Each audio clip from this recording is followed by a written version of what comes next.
Hello guys, welcome to my channel Rashmi with পৃথাতে আপনাদের সবাইকে স্বাগত। আশা করি আপনারা সবাই ভালো আছেন, মোটিভেট আছেন, সুস্থ আছেন। আমিও ভালো আছি। বন্ধুরা, আজকের একটা টপিক নিয়ে আলোচনা করব, কেন একজন পুরুষ স্পেশালি একজন নারীর প্রতি আকৃষ্ট হয়, কিংবা একটা নারী স্পেশালি একজন পুরুষের প্রতি কেন আকৃষ্ট হয়। এবার হয়তো আপনারা বলবেন, কে বলেছে আজকাল তো একটা পুরুষ অনেক নারীর প্রতি আকৃষ্ট হচ্ছে। বাট সেটা কিন্তু একটা রিয়েল লাভ নয়, আমরা সবাই জানি সেটা কি এবং কেমন। এবং সেটা বোঝাতে আমাদের আমাকে আর নতুন করে বোঝাতে হবে না। আজকের আমার টপিক হচ্ছে ওয়াই একজন পুরুষ একজন নারীর প্রতি স্পেশালি একজন নারীর প্রতি আকৃষ্ট হয়। তার চারটি ওয়েজ রয়েছে, সেটা সাইকোলজিক্যাল এবং বিহেভিয়ারাল চারটি ওয়েজ রয়েছে, যার দ্বারা কিনা একটা পুরুষ একটা নারীর প্রতি আকৃষ্ট হয়, এবং যাকে আমরা বলি রিয়েল লাভ। সো বন্ধুরা, লেটস স্টার্ট। হলো আত্মবিশ্বাস অথবা কনফিডেন্স। আত্মবিশ্বাস জিনিসটা এমন না যেটা কিনা আপনাকে এমন একটা গুণ বা আপনার কোয়ালিটি, যেটা আপনাকে বলে বোঝাতে হবে না, সেটা আপনার আচরণের দিক থেকে আপনার আচরণের মধ্যে দিয়ে ফুটে উঠবে। সামহাও আপনার যদি কনফিডেন্স লেভেলটা লো হয় না, তাহলে আপনি কখনো একটা পুরুষের প্রতি আকৃষ্ট হতে পারবেন না। ইভেন একটা পুরুষেরও যদি কনফিডেন্স লেভেল খুব লো হয়, সে কখনো একটা নারীর প্রতি আকৃষ্ট হতে পারে না। এবার আপনার আচরণে তা ধরা পড়ে যাবে, কাজে ধরা পড়ে যাবে। যদি মানে আপনি বুঝতে পারেন যে সেটা নিজের সম্পর্কে বুঝে ফেলে, বা অপর মানুষটা যদি বুঝে ফেলে যে সে অনিশ্চিত, তাহলে তার প্রতিটা কথার পর সে ভ্যালিডিটি চাইবে। কারণ তার নিজের প্রতি কনফিডেন্স নেই, তাই সে আপনার কাছে ভ্যালিডিটি চাইছে।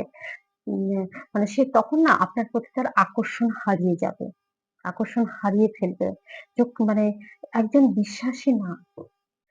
বিশ্বাসী নারী পুরুষের চোখে সবসময় আলাদা। কিন্তু যদি আপনি তাকে বারবার জিজ্ঞেস করতে থাকেন, তুমি আমাকে ভালোবাসো কিনা, তুমি আমাকে ছেড়ে চলে যাবেন কিনা, বা যাবে কিনা, তুমি আমাকে সত্যিকারে ভালোবাসো তো, এইসব কথাবার্তার মধ্য দিয়ে কিন্তু আপনি নিজেকে তার কাছে প্রমাণ করে দিচ্ছেন যে আপনার প্রতি কনফিডেন্স, আপনার কোনো কনফিডেন্স লেভেলই নেই, আপনার কনফিডেন্স লেভেল একদমই লো। তাই আপনার বিহেভিয়ার এমন করা উচিত, এতে করে আপনার দুর্বলতা আপনি তার কাছে প্রকাশ করে দিচ্ছেন। কোনো একটা সম্পর্কের জন্য ভালোবাসা জরুরি, কিন্তু কখনো আবার আত্মবিশ্বাস ছাড়া একটা ভালোবাসা কিংবা একটা রিলেশনশিপ কখনো বেশি দূর এগোতে পারে না।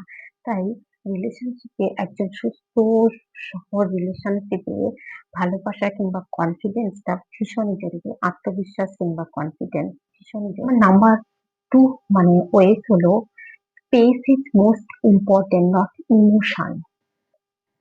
আবেগ নয়, সম্পর্কে স্পেস থাকাটা জরুরি। কেমন? দেখুন, রিলেশনশিপ থাকলে তো ঝগড়া হবে, ভাব থাকবে, লাভ থাকবে। আর ঝগড়ার সময় আপনি এমন ভাবে আপনার আবেগকে নিয়ন্ত্রণ করবেন না, যাতে করে আপনার দুর্বলতা প্রকাশ পায়। কিছু কিছু সমস্যা আছে যেটা সহজে সমাধান হয় না, আর সেসব ক্ষেত্রে না স্পেস ইজ মোস্ট ইম্পর্টেন্ট। যদি আপনি সেই জায়গাটা স্পেস রাখেন, তাহলে সে কি হবে, সে তার নিজেকে নিয়ে ভাবতে টাইম পাবে, এবং আপনাকে মিস করতে শুরু করবে। আর সাপোজ আপনার সঙ্গে কোনো রিলেশনশিপে ঝগড়া হলো, তার মধ্যেই আপনি যদি তাকে চ্যাট করতে থাকেন, বারবার কল মেসেজ করতে থাকেন যে তুমি আমাকে ভালোবাসো কিনা, তুমি আমার সঙ্গে কেন এমন করলে, সেখানে কিন্তু সে বুঝে যাবে যে তুমি তার কাছে কতটা তুমি তাকে ছাড়া চলতে পারবে না, বা তোমার দুর্বলতাটা কিন্তু সে, তোমার উইকনেসটা বুঝে যাবে। সে তখন তোমার প্রতি মানে ওই আর ভালোবাসাটা থাকবে না। সে তখন ভাববে যে না, তাহলে তোমাকে তো মানে উম আমি ছাড়া চলবে না, কিংবা তোমাদের রিলেশনশিপটা না বিষাক্ত হয়ে পড়বে। তাই সবসময় অনেক সমস্যা আছে যার আনসার, বা অনেক প্রশ্ন আছে যার আনসার তুমি সঙ্গে সঙ্গে পাবে না। তার জন্য অপেক্ষা করো, সময় তোমাকে ঠিক আনসার দিয়ে দেবে। তাই স্পেস ইজ মোস্ট ইম্পর্টেন্ট। আমার থার্ড পয়েন্ট হলো, make a hero, not god. প্রশংসা করো, অন্ধভক্তি নয়। দেখো, আমার হয়তো কোনো ভীষণ বড় সমস্যার ক্ষেত্রে সেই বন্ধুটা আমাকে সমাধান করতে সাহায্য করলো, কিংবা আমার বয়ফ্রেন্ড কিংবা গার্লফ্রেন্ড কিংবা হাজবেন্ড ওয়াইফ আমাকে সেই সমস্যা থেকে বেরোতে সাহায্য করলো। প্রশংসা করো, বাট অন্ধভক্তি নয়। এমন ছোট, ছোট ক্ষেত্রে তাকে এতটাও প্রশংসা করে ফেলো না যে সে নিজেকে ভাবতে শুরু করে ভাবতে লাগে যে আমি নিখুঁত। আমার মধ্যে কোনো খুঁতই নেই। আমি যেটাই করি সেটা ঠিক এবং সেটা প্রশংসার যোগ্য। তার ফলে কি হবে? সে না একদিন ওভার কনফিডেন্ট হয়ে যাবে। যাতে করে মানে সেটা তোমার রিলেশনশিপ এর ক্ষেত্রে ডেঞ্জার হয়ে যাবে। যে সে নিজেকে ভাবতে শুরু করবে যে আমি কিছু না কিছু। তাই সে পরে তখন কি হবে? সে তোমার অনুভূতিগুলোকে হালকাভাবে নেবে। যাতে করে মানে সেটা তোমার জন্য ভালো হবে না। তাই অনুপ্রাণিত করো। কিন্তু সীমা ভুলে যেও না।